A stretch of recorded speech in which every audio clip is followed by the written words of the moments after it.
Ви благодарам многу што сте денес со нас. Се знаеме, јас сум Катерина Снединовска, ме знаете веројатно од моите различни поинакви професионални ангажмани. Прв пат ви се обраќам од позиција на коосновач на Балканскиот центар за конструктивни политики СОУЦија.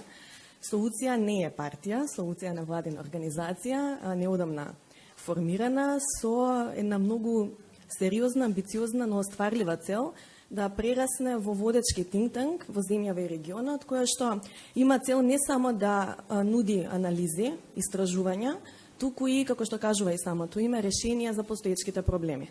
Тоа планираме да го направиме на неколку начини, првенствено преку мрежување на веќе постоечки невладени организации, кои што се активни и успешни докажани во своите области, креирање на одржливи решенија и потоа адвокатство или лобинг за нивно имплементирање од страна на надлежните преку надлежните институции.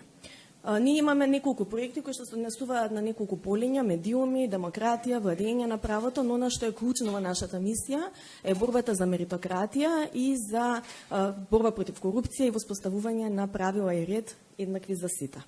Токму затоа, кога се случија измените на кривичниот законник, помисливме дека ова е одлична можност да поканиме релевантни соговорници со кои што ќе можеме да зборуваме на оваа тема, и тоа од неколку аспекти, не само од аспект на самата процедура на носење, која што беше спорна и дискутабилна за многумина, туку и на содржината на овие измени, кои што во држава со вакво реноме за владењето на правото и проблеми со кои што се соочува на тоа поле, мислам дека исклучително се важни. Јас не би должела многу, би почнала веднаш со представување на моите гости, а потоа и со прашањата до нив. Ќе почнам од единствениот господин, маж меѓу нас. Тоа е господинот Роберт Скот, директор на Националниот демократски институт NDI. Добре дојдовте, ви благодарам што сте тука со нас. Александра Цветановска, која што веќе претпоставувам сите добро ја знаете, председателка на Сдруженијето млади правници, која што во моментов, значи таа невладина организација го води целата Blueprint група ја води. Мрежа на повеќе невладини организации. Тоа е тој концепт кога нас ни треба мрежување за да бидеме и погласни и помокни во нашите пораки, нашата работа. И господјата Билјана Ивановска, председателка на ДКСК, би рекла едно од телата, едно од малкуте тела кое што ужива доверба и кредибилитет во тоа што го работи. Таа работа е препозната не само од јавноста, туку и од Европската комисија. Ќе разговараме, како што кажав, за измените на кривичниот законник и за процедурата на носење и за нивната суштина. Па господине Роберт, нема да има превод затоа што Роберт разбира македонски, неговиот одговор доколку нешто има некаков проблем, јас сум тука ќе можам да интервенирам, а потоа до сите медиуми ќе биде доставен превод од целата дискусија, писмено ние ќе го доставиме. Доколку треба, господине Роберт, значи ви имавте на реакција која што се однесуваше на процедурата на носење на овие законски измени, изразивте загриженост дека тоа е направено малте не преку ноќ и клучно составање на европското знаменце на овие законски измени. Повторно се осврнавте на оној момент дека европското знаменце мора да биде користено исклучиво кога земјата се прилагодува, односно се приближува кон европската регулатива. Објаснете ја повеќе таа реакција и што конкретно беше она на кое што вие забележувавте. Well, first of all, thanks for the invitation. The National Democratic Institute supports the Assembly to better serve citizens, right, as a separate co-equal branch of government. In order to do this, the legislature needs to have time and space to discern and consider and debate legislation. And so what was unfortunate of the way in which this law was adopted was they didn't have the time necessary to have inclusive and participatory decision-making. One of the features that was used was putting an icon of an EU flag on the legislation. And this, by doing this, this fast-tracks the processes. This bifurcates the ability for the committees to have a discussion, for civil society to engage in the process, for citizens to understand the legislation changing, and to move it quickly into procedure for adoption. And so this was happening, I believe it was from September 4th. It entered into Parliament on September 6th. It was adopted out of Parliament. And this was unfortunate. As I mentioned before, because it didn't allow the time for experts to weigh in, like on this panel, to weigh in on the implications, for civil society to given a view and opinion on how to make the law better or changes better, for MPs to consider and debate and discuss amongst themselves on how to improve the legislation. So for us, it's our support, it's our aim and support for the Assembly to have the time and space to consider legislation. Јасно. Дотолку повеќе што веќе овие законски измени на некој начин беа предмет на обработка од експерти и беше даден и временски рок за надлежните институции, некои од кои што и вие ги споменавте, да се изјаснат. Но Министерството за правда, буквално како што и самиот рековте, за помалку од 2 дена успеа да ја протурка целата таа иницијатива и процедура, не оставајќи простор ниту експертите кои што работат, тие беа затечени, ниту надлежните институции да се изјаснат. Госпожа Ивановска, ви имавте даден рок до 20 септември, ако не се лажам, за да се изјасните, реагиравте дека практично рокот не значи ништо и дека повторни ви имавте забелешки за самата процедура и брзината на носењето на овие закони. Така, значи ние се собравме да го пишуваме мислењето по нацрт верзијата која што ја добивме од Министерството за правда и кога ве претрка. Во исто време во медиумите читаме дека се донесува кривична верзија, се усвојува кривичниот законник и тогаш од собранието ја побаравме таа верзија за да видиме што се случува и тогаш откривме дека баш тие спорни членови всушност не се составен дел на нацрт верзијата која што сме ја добиле од Министерството за правда. Буквално во еден ден помина и комисиската расправа и пленарната седница. Значи, законот се донесе по скратена постапка, начин кој што ние го истакнавме како проблем во Националната стратегија за борба против корупција и укажавме дека мора да се рационално да се користи таа алатка за донесување на закони, особено на оние кои што се едноставни, не се комплицирани, тие може да се донесат по скратена постапка. Закон кој што предизвикува волку широка дискусија, дебата, гледате, мислам, се тоа требаше да се случува пред донесувањето на законот, ние да разговараме за него, а не отпосле. Значи, сето тоа представува злоупотреба на алатката донесување на закон по скратена постапка. Така што во таа насока веднаш ја кажавме и нашата реакција, бидејќи на ваков начин токму се зголемува ризикот од корупција и за нас сето тоа што го слушаме од страна на носителите на јавни функции, дека се спремни да се борат против корупцијата, веќе го сметаме дека е тоа декларативно, заради тоа што на овој начин само се потпалува корупцијата, се зголемува можноста за тргување со влијание и за партиски пазарење, тоа веќе сме сведоци на тоа. Исто така би кажала дека од самата суштина, содржина на она што се менува, спорните членови, значи тие 3 спорни членови, се менуваат членови кои што повторно ќе речам се укажани во Националната стратегија како проблематични. Ќе спомнам законот, процесот на јавни набавки. Значи тоа е една цела хоризонтална област која што се протега во сите сектори како висок ризик од корупција. И сега тука се укинува ставот кој што го регулира тоа прашање. Така што мислам дека премногу се избрза и само се подгрева јавноста, а суштински мислам си се тера работата со причината за која што, значи, верувам дека овој закон се донел со причина. Не е тоа туку така без причина. Кој што можеме да погодуваме, ама ние сега ќе нагодуваме, меѓутоа гледате и Врховен суд кажа дека го добиле драфтот за анализа, не се изјаснија. Ние веројатно има и други институции, експертите. Значи сите се најдовме затечени, а законот се донесе по експресна постапка. Каде е министерот за правда? Треба и тој да даде свое образложение зошто токму во тој период беше напад. Пример, така. Да. Така што, мислам, многу се отвараат полиња за дискусија, но нема да смениме суштината. Напротив, со ваквите решенија, ние можеме само да им пренесеме порака на коруптивните ликови во државата дека им се исплати корупцијата. Така? Наместо, сега да тргнам од кои се ризичните фактори за корупција? Неказнивоста, невладење на правото, злоупотреба на службена позиција, дискреционите овластувања, непотизмот, нетранспарентност, отсутство на интегритет. Дали овие фактори ќе се намалат сега со ваков закон? Не, напротив.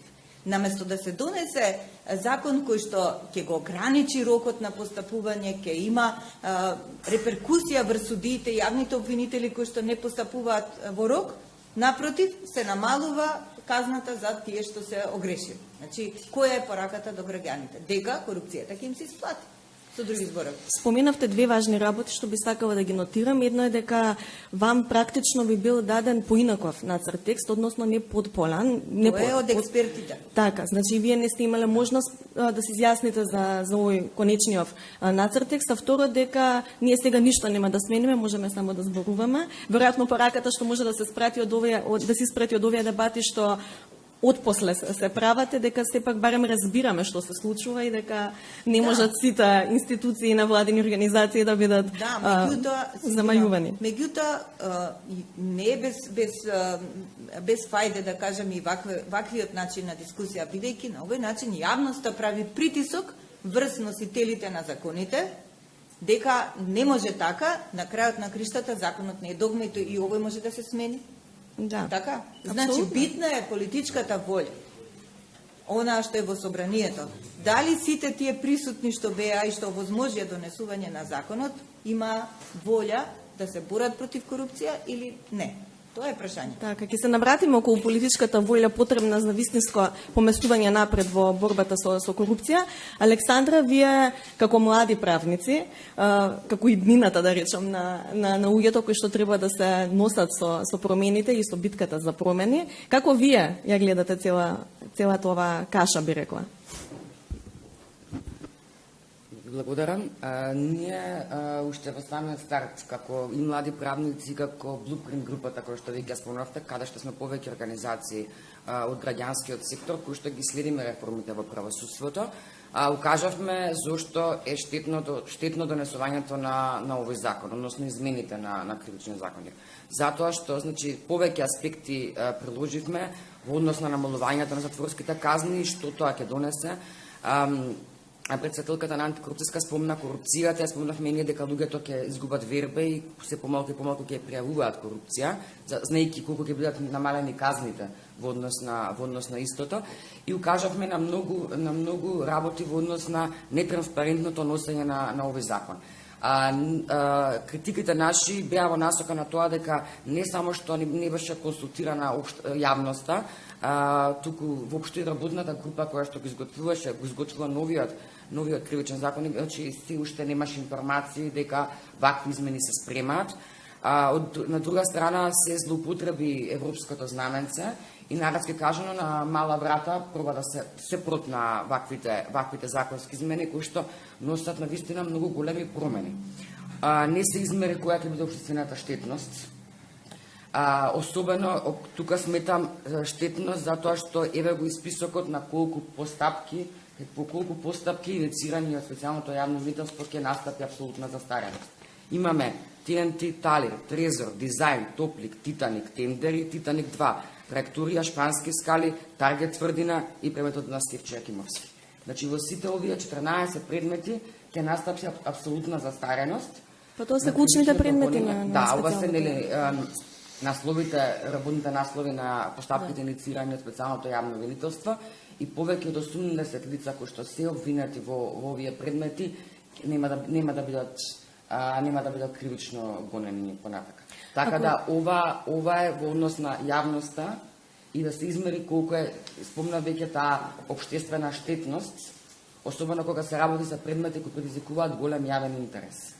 Предмети кои што луѓето ги следат постапките и се заинтересирани во однос на каква ќе бидат консеквенциите на кривични дела кои што се сторени во овие предмети. Така да ова е нималку наивно, ваквите промени нималку не се едноставни и не се промени кои што треба да се донесат преку ноќ, затоа што ќе направат на вистина големи промени во целокупното водење на овие судски постапки. Верувам сите тука се сеќаваме кога се носеше новиот закон за јавно обвинителство, еден од условите за да биде поддржан и од Европската комисија од Брисел, меѓутоа да добие поддршка од јавноста, беше токму овие случаи од СЈО да продолжат и да добијат своја судска завршница.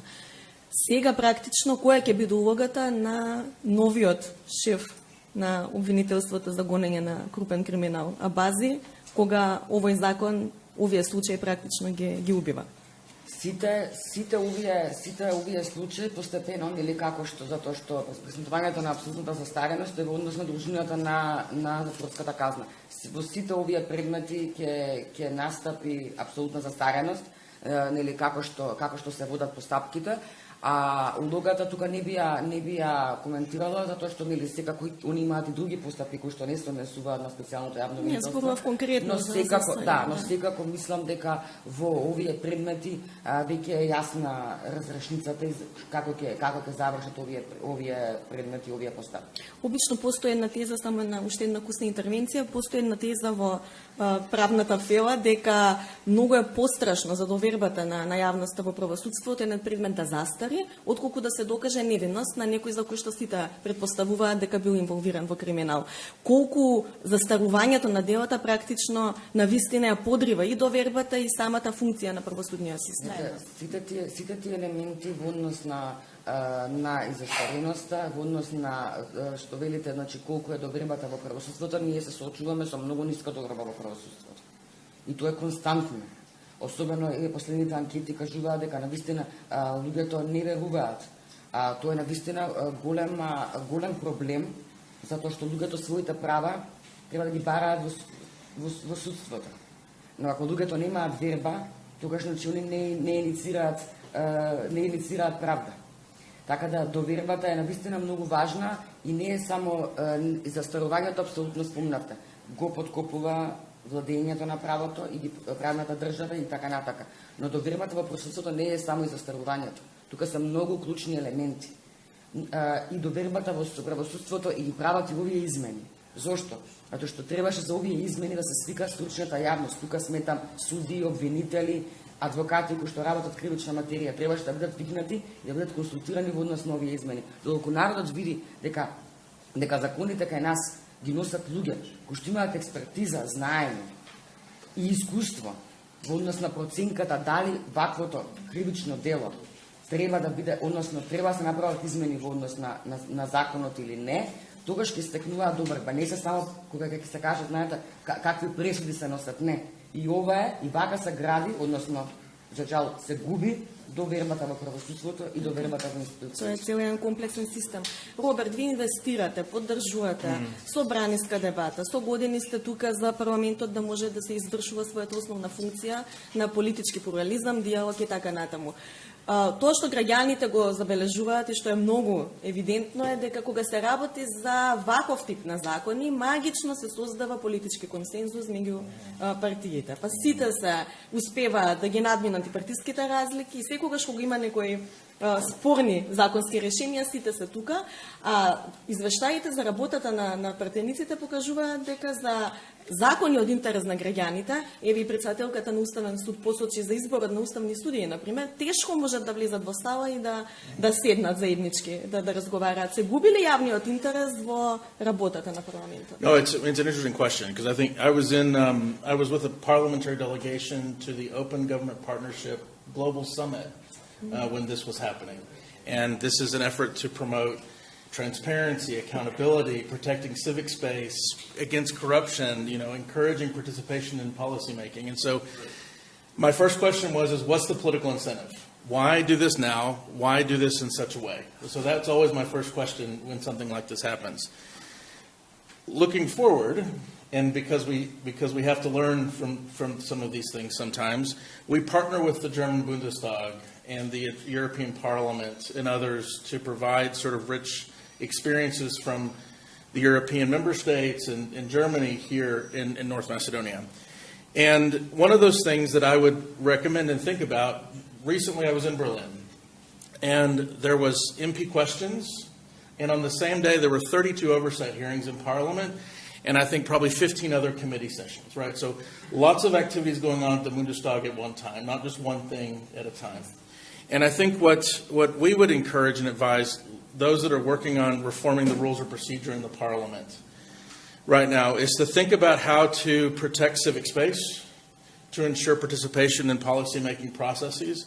And what is one way to do that is to have a parliamentary calendar, to know when things are going into session. So when a legislation will be discussed in working groups, working bodies, when there will be an opportunity for citizens to have input and stakeholder about the legislation, and when it's going to plenary. This is something that we've been working very closely with the Parliament on, and we encourage them to think about ways in which to ensure a parliamentary calendar so everybody knows when things are happening when. So it's not overnight, right? The other thing is when you talk about, as I mentioned oversight earlier, to regulate oversight processes, to ensure that there are questions members of Parliament can ask about things. For example, the cancer clinic that just happened, ask questions about what happened there and why things are happening would be something to think about. The other thing is when we're adding in the EU flag on something, there needs to be, and I'm getting very technical here, yes, there needs to be the SELEX number, so the EU number, and the corresponding tables to know exactly which part of the acquis communautaire we're talking about changing. Not just for political criteria, right? And so understanding that. So these are some of the examples that we're trying to work with the Parliament on, to think about ways in which to upgrade and enhance their rules of procedure to ensure more people have a seat at the table to make informed choices. Благодарам. Да, ова е одлична поента, особено за календарот што го споменавте, иако верувам дека имајќи ја предвид посветеноста на политичките елити во заобиколување на правила, ќе најдат начини и календарот да го прескокнат, но одлично е како поента и како размислување што би требало да го имаат и политичките партии предвид. Билјана, вие споменавте нешто што се вели политичка воља, нешто што е клучено за имплементација на сите закони, и уште нешто што ми остана забележително, тоа е декларативната заложба за владење на правото. Можеби како никогаш претходно сме пренатрупани со изјави дека толку борбата со корупција е приоритет. На секоја календарска година имаме обврска декларативна, дека тоа ќе биде областа каде што најмногу ќе се насочат сите ресурси и енергија. Кажавме дека овие измени не одат рака под рака со тие декоративни заложби. Оние кои што ги бранат овие измени велат дека клучниот аргумент е дека ќе има поголема конфискација на имот, на злоупотреба практично, на злоупотребениот имот кој што функционерите кои што ја злоупотребиле својата положба го стекнале. Како вие гледате на конфискацијата и дали има колизија тука со казната? Значи, досегашните законски одредби овозможуваа конфискација на некој начин. Ние веќе, 4 години наназад, предлагаме донесување на закон за потекло на имот на сите граѓани. Бидејќи потребата за таков закон ја најдовме работејќи по предметите за утврдување на имотна состојба. Добиваме дојави за многу функционери наводно дека имаат имот низ државата, но тоа фактички во катастарските книги не е така, бидејќи имотот е запишан на некој друго име. Така што злоупотребата со имотот може да се многу добро да се открие преку тој закон за потекло на имот, за кој што јас повторно ќе кажам, не гледам политичка волја да се донесе, се промени името, се тргна главната цел од нацрт верзијата, така што не сум сигурна дека и таа цел ќе се постигне. Извинете што ќе ве прекинам, само има ли некаде поддршка? Зошто ве знаеме дека генерално нема поддршка за овој закон. Има ли некаква политичка структура која што дава поддршка на ова законско решение? Многу интересно, јас кога одам на дебатите во собрание, кога ги разгледуваме нашите извештаи, тогаш и позицијата и опозицијата имаат исти цели кон борбата против корупцијата и мене тоа, например, ме радува. И сите таму се, да, ајде нека се донесе таков закон или не знам, ајде да се спроведе националната стратегија, именно пратениците ја изгласа националната стратегија која што треба институциите да ја спроведат, односно носителите на одговорните функции, избраните именуваните лица на институциите се повторно дел од политичкиот ешалон. И што имаме сега? Имаме неспроведување на планираните активности од акцијскиот план на националната стратегија, која што собранието ја донело.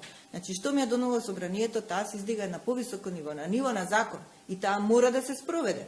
Резултатите покажуваат дека во 21 година 20% од препораките се спроведени, а во 22 само 10%. Повторно ќе речам дека тоа е отсуство на политичка волја, на континуитет, често менување на човечките ресурси, на кадарот. Сето тоа си придонесува а е резултат на политичките пазарења, да не заборавиме, и сето тоа си придонесува на намалување на ефектот. Од друга страна, немаме краен ефект, кој што треба да ја заокружи нашата работа, бидејќи ние не сме последните во системот, последните во алката, после нас доаѓаат други надлежни институции кои што треба да постапат по нашите препораки и иницијативи за кривично гонење, иницијативи за одговорност. До сега ние немаме таков случај. И затоа мислам дека, пак ќе кажам, клучните фактори за корупција ги идентификувавме во стратегијата. Број 1 е политичкото влијание. Значи, мораме од тука да тргнеме. Мора да има политичка култура и интегритет во политиката. Не може со влијание и со поврзаност да се решаваат работите во интерес на политичките партии. Затоа што на тој начин се заборава јавниот интерес на граѓаните и на граѓаните остануваат нормално незадоволни. Апсолутно. Александра, како вие, како правници, гледате на политичкото влијание и трговијата со влијание, не само корупцијата, затоа што клиентелизмот, токму вашите колеги, честопати на Билјана колегите знаат да го споменат, дека почнува со денот на распишување на избори. Па таа трка за услуги контра услуги, пазарење и така натаму. Само ако ми дозволите, во однос на проширената конфискација, само сакала и на тоа да се надоврзам, нема воопшто издржаност во делот на тоа дека се намалуваат казните за проширената конфискација. Затоа што и досега, значи конфискацијата постоеше и проширената конфискација си беше регулирана како посебна постапка. Така да намалувањето на затворските казни никако не би влијаело за конфискацијата и очигледно дека промените во законот не се правени поради проширената конфискација, односно тука нема никакви допирни точки во делот на постапките. Би можеле да кажеме дека тоа е спин. Би можеле да кажеме дека тоа се различни постапки, дека е правно неиздржано во делот на тоа дека може нели тоа што се намалиле времетрењето на затворските казни, дека придонесува на проширената конфискација. Значи не би можеле дека затоа што се различни постапки и досегашниот закон и членови дозволува да се прави нели конфискација во однос на заплената на имотот, но овдека е ситуацијата што една со друга воопшто не се постапки, па нема што би ги врзувале двете нешта и двете заедно, затоа што немаат ништо. Ние во јавноста слушнавме дека сега доброто е се намалиле затворските казни, затоа што веќе имаме проширена конфискација. Но тоа не е, веќе неколку пати кажав, значи нема никаква врска.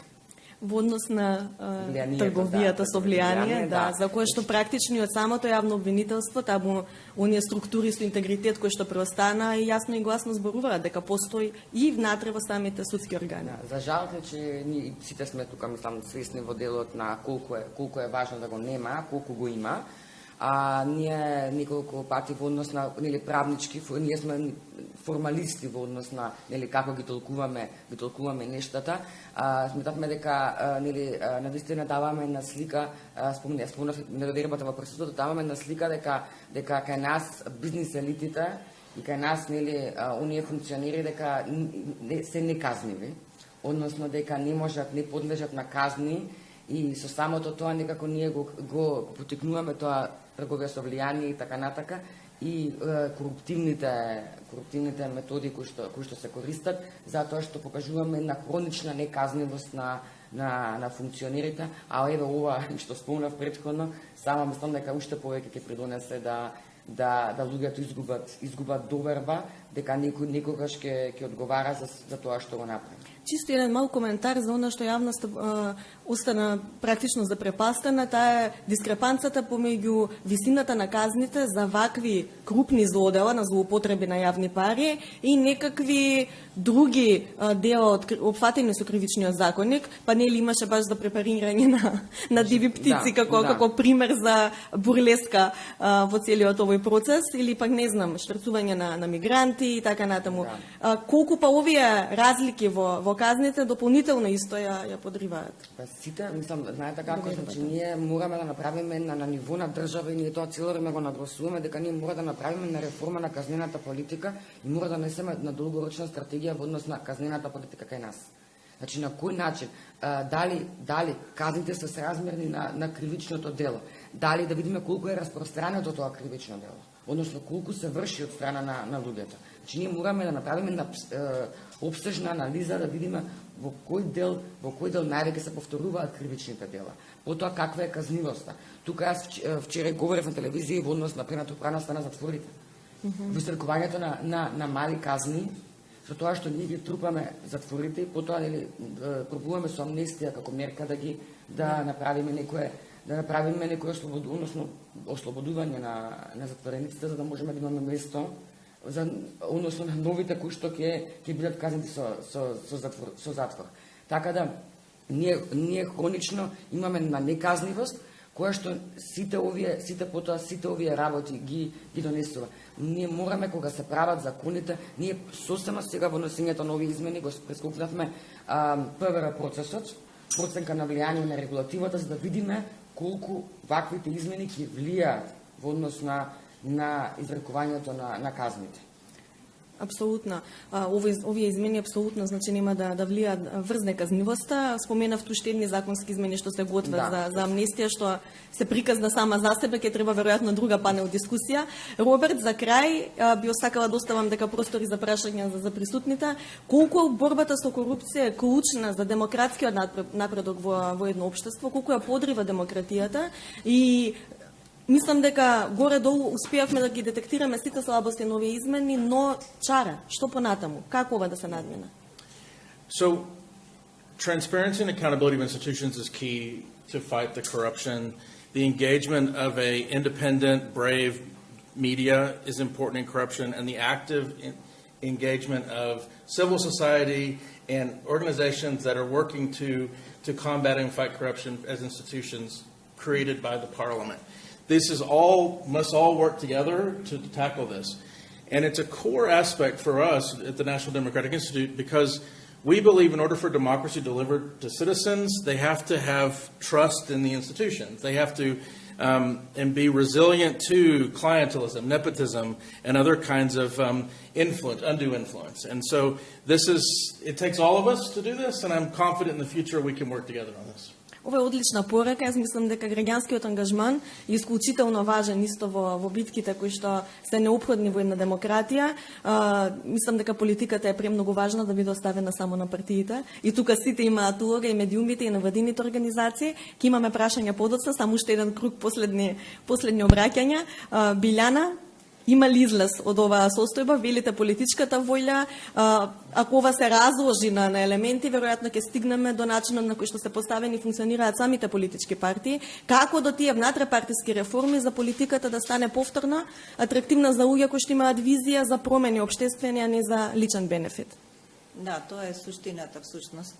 Партиите кои ќе дојдат на власт треба да креираат политики кои што ќе овозможат граѓаните да можат да бидат рамноправни, да не бидат под притисок на нечие дискреционо областување, нечие тргување со влијание и нечии желби за едноставно за некакви уживанци, да кажеме, односно бенефити што ги носат функциите, без да размислуваат кој е нивниот фидбек кон граѓаните кои што ги избрале. Има чаре, секако дека има чаре, пред се, мене тоа што ме охрабрува е што се зајакнува гласот на народот преку разни форми, дали преку медиуми, дали преку граѓански организации, преку надлежни институции, не е битно дека гласот на народот се зајакнува. Ние тоа го гледаме и преку бројот на пријави во нашата институција што доаѓа, значи има белег дека свеста на граѓаните расте. Мислам дека тоа ќе се створи притисок врз политичката маса да размислува малку на поинаков начин, бидејќи ако шарената револуција беше крик на народот дека нешто мора да се менува, дали се исполнија тие очекувања?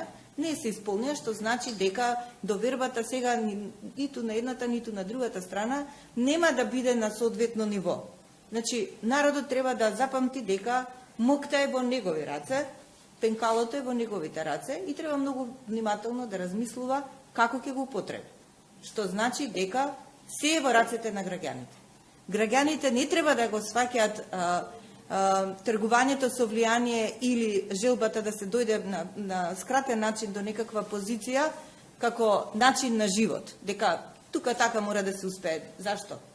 Зашто нашите граѓани кои што живеат во другите држави се дисциплинирани, почитуваат закон, почитуваат правила и секако што треба, се почитувани тамо, примерни, со најдобри резултати. Неќе да е до менталитетот, кој што најчесто е. Да, менталитетот, меѓутоа, ние го правиме тоа, луѓето го прават тоа. Значи, ајде сега сите да застанеме на правилната страна. Кој се почитува себе си, ќе го почитува и законот, ќе го почитува и тој спроти него и да има различно мислење, без разлика, нели?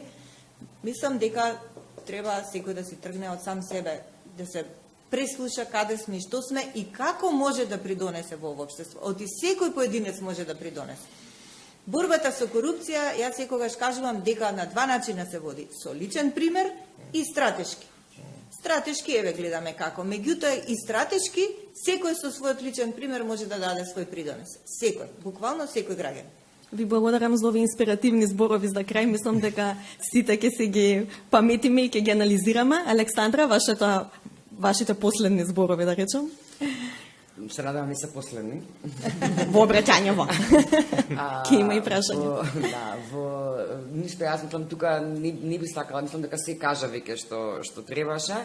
Само јас во однос на можни солуции од аспект на вашата организација. Се надевам дека ова ваквото, дека еве денешната тема во однос на законските измени, се надевам на тоа што се крена јавноста во овој дел, дека ќе послужи за пример на претениците, кои што апелиравме нели ние како организации да не го подпишуваат, да не гласаат за овие законски измени. Вие апелиравте до председателот? И апелиравме со писмо отворено и пратено до него, апелиравме да не го подпишува указот за прогласување на измените на кривичниот законник. За жал не бевме слушнати, но се надевам дека ова што се прави сега и еве и денеска тука, дека ќе послужи за пример како луѓето, односно како еве граѓанските организации сме гласни, односно дека нема да молчиме на нешто кај што сметаме дека се поткупува и правната држава и принципот на владење на правото. И дека самите луѓе, што ние видовме колку имаше реакции во однос на ваквите законски измени, јас навистина се надевам дека ова ќе на некој начин ќе развили свеста на оние кои што нели ги носат законите, дека нели не можеме да премолчиме и не можеме да преминеме преку некои работи кои што навистина се толку важни. Благодарам, Александра. Само да ме инспирираш, Александра. Знаете, во 21 година, во април месец, ја донесовме националната стратегија.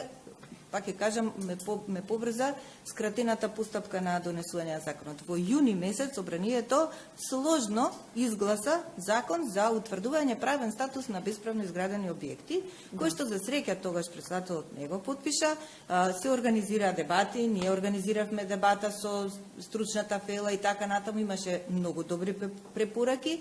Значи, еве го поминаа 2 години и кусур, тој закон уште не е донесен, иако ја не знам што треба. Ако е нешто бесправно, каков статус правен треба да му даеш, мислам, само по себе за мене тоа нелогично. Но кои се ефектите сега, па и од таа постапка донесено, па повлечено, па не знам како. Значи, кои се ефектите сега од тоа? Имате во општините безброј изградено дивоградби, кои што чекаат само легализација. Сега надвор од темата, меѓутоа владење на правото треба во секој сегмент. Зошто нашава држава е ваква? Зашто нашите услови за живење се вакви? Зашто се загрозува животната среда? Значи, милион зашто ќе најдеме ети во тој закон. И трговија со влијание, и поврзување, и што ти не. Зборуваме за принципи, веројатно ќе се чека само погоден момент за да може и тоа законско решение да се добие своја завршница. Би отворила сега дебатата за прашања, може слободни коментари, да повелете.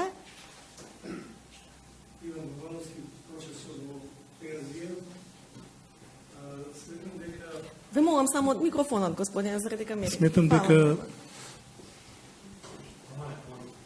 дека би требале да поработиме на изнаоѓање на погодни средства и методи, да им дадеме шанса на жртвите на корупцијата да учествуваат во борба против корупција. И сите оние жртви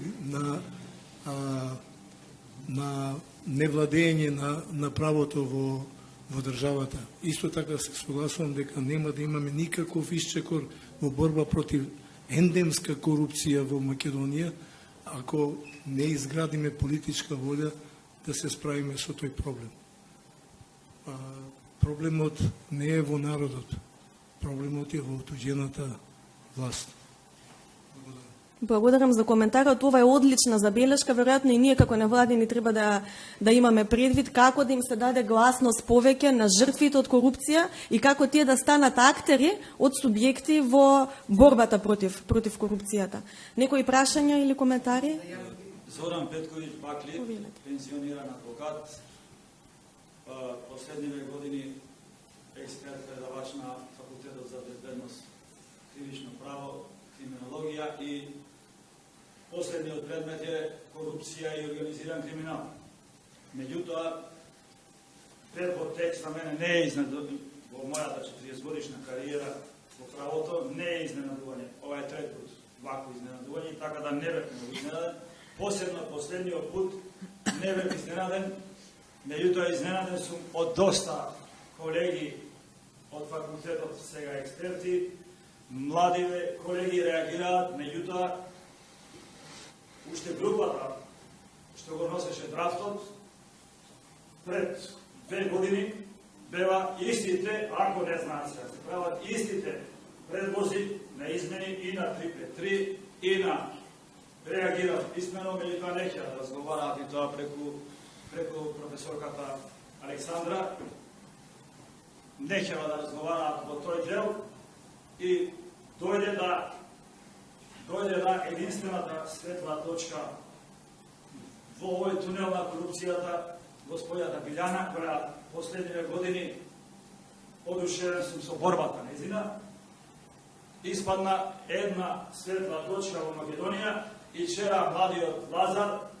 правникот кој со правниците, младите правници во факултетот, реагирала ефтен, не засрамива сите нас правници, посебно експертите по кривично право, осим мојот колега и професор, кај што го предавам, тој професорот Лавович, кој реагираше толку елоквентно на Фейсбук во овој дел, бидејќи сите професори по кривично право забораваат едно најважно околу казните, дека има наука која одамна е криминологијата и криминологијата со методите статистика и другите методи одредува за кој дела казните треба да се зголемат или да се намалат. Одека кај што секој ден слушаме на телевизија злоупотреби на службена должност, криминал до гуша, ние ги намалуваме казните, попресувајќи ги со конфискација. Конфискацијата нема врска по ниеден основ со висината на казната. Не треба да зависи делото. Какво е и за кое и дали е стекната, односно имотната корист. Од тоа зависи конфискацијата. Не зависи конфискацијата што друго ќе направиш или висината на казната. Меѓутоа, па едно разочарување од моите колеги, ако позитивни да ги кажеме, председателката на Уставниот суд и Врховниот суд позитивно ми изненадија, бидејќи ретко кај нас органите, осим Комисијата за корупција, да каже нешто против власта, односно тука е таа борба на сите институции и на граѓаните, треба кога се работи за немање волја политичка, односно кога овдека на дна правниот систем, владењето на правото овде е направено на најниски ниво. Вако нема ни и уште еден збор, сега сум малце возбуден од друг аспект, иако јас стручно напишав до Врховниот суд и ги пратив и до амбасадите, едино кај господинот нема тој дел ги пратив моите стручни сообредувања во однос на овој дел од стручен аспект, бидејќи политички до сега не сум бил ни ангажиран, ни ме интересира исти ми се за мене, бидејќи од почетокот од 40 години секогаш сум бил против криминалот и сум реагирал без разлика кој бил на власт. Пуно премиери имаат од мене пријави за моите странки, сум имал печат адвокатски поодамна, не сум имал до сега проблеми толку големи, меѓутоа, ако си против власта, просто као професорот мој книгата за корупција, власта корумпира, тоа го знаеме сите, да завршам, дека дугачок, меѓутоа и овдека и на сите колеги, мои правници, им не им замерам, ама им препорачувам, не сме завршиле последната инстанца кај нас, не размислуваме. Последна инстанца на овој закон, зашто постои нашиот уставен суд, како функционира, што функционира, меѓутоа, внук ми на 19 години ми вика, дедо, вие правите и не правите провоцирање на систем, го викаат американците. Ви благодарам за интервенцијата. Точно академската фела, воопшто професорите, веројатно повторно ќе речем треба да сте предмет на друга панел дискусија. Прашање од колегите? Повелете. Изминете само до некого конкретно е насочено или општо па кој било може? Може до Ивановска или до Цветановска, бидејќи они се по правото повеќе го анализират. Една од главните поенти на представниците на власта е дека досега долго застарувале делата, но затоа биле судиите опуштени и ги влечеле предметите. Сега со овие кратки рокови ќе треба да бидат многу побрзи. Очекувате ли дека ова ќе ги забрза судските процеси или напротив, ако досега застаруваа со тие рокови, сега ќе биде уште помасовно застарувањето или губењето на предметите? Можете кратко и Билјана и Александра. Значи, во делот на правосудниот систем, во националната стратегија, мене ми е секогаш појдовна точка ми е националната стратегија, бидејќи е подготвена на еден широк пристап со учество и на представници од тој сектор. Значи, како еден од проблемите беше детектиран недоволно ефикасен систем на интегритет. Токму интегритетот е заедничкиот именител на сите чинители во општеството. Каде што има интегритет, таму има и просперитет. Кај што нема интегритет, имате вадење рокови, мокови, не знам, застарување, не знам што. Ако се работи како што треба, во пропишаните рокови, со интегритет, односно со крајна цел, дека треба да се изработи во функција на јавниот интерес, тогаш ќе се биде во ред. Со други зборови, мислам дека скратувањето на роковите нема да ја подобри ефикасноста на судиите, ако беше тоа прашање. Се согласуваме за потполност, затоа што не сметам дека било какво влијание ќе има намалувањето на затворските казни во однос на експедитивноста и ефикасноста во однос на носењето на пресуди и време траењето на судските постапки, затоа што ние имаме недостат на судии во доста судови во нашата држава и тука имаме, значи, тука највеќе го гледаме преоптереноста на некои од судиите во однос на постапувањето, така да мислам дека никаков системски нема никаква промена да донесе ова, ниту пак да ги потекне судиите дека треба побрзо да ја донесат пресудата или да ја завршат постапката. Благодарам и за прашањето. Интересен аспект на нешто што не споменавме досега. Некој друг прашање? Да, повелете. Микрофон. Само ако може и до кога е насочено. Да, добар ден, Лука Андреев, Алса телевизија. Две прашања направим до Цветановска. Дали го делите ставот дека обвинителството и судот се уште купуваат време? Вчера имавме еден рочиште за случајот Титаник, апсолутната застареност воопшто не се спомена. И до Ивановска, ја имате таа нацрт верзија изготвена од експертите од Министерството за правда за кривичниот законник во овие така наречени спорни членови. Што во таа верзија стои? Нема ги. Не се таму содржани. Без нив, тоа беше... Ама тоа е целосна верзија на кривичниот законник или? Значи, тој дел што не го доставија на 30 август, со рок од 20 септември, Значи, во тој дел не се содржани овие членови.